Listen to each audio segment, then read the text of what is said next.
एकदम ही ऊपर गया भाई।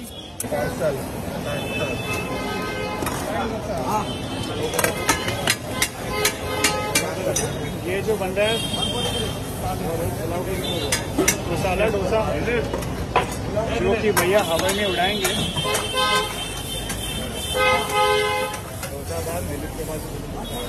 ये काफी फेमस है ये भैया, इनका वीडियो हमने डाला था पहले भी और काफी वायरल गया था।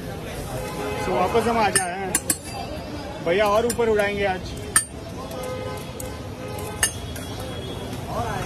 Is famously known as flying dosa man.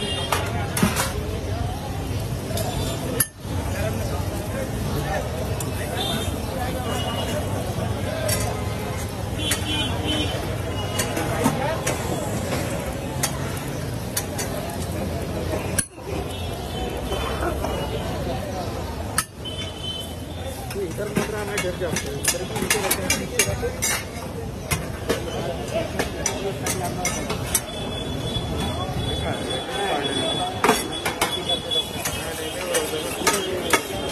ये देखना अब डोसा जाएगा हवे में। क्या बात है, क्या कैच पकड़ा है भाई ने।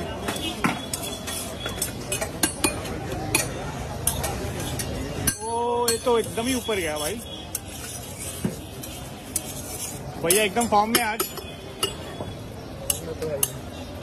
क्या बात है, मजा आ गया तो।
Yeah.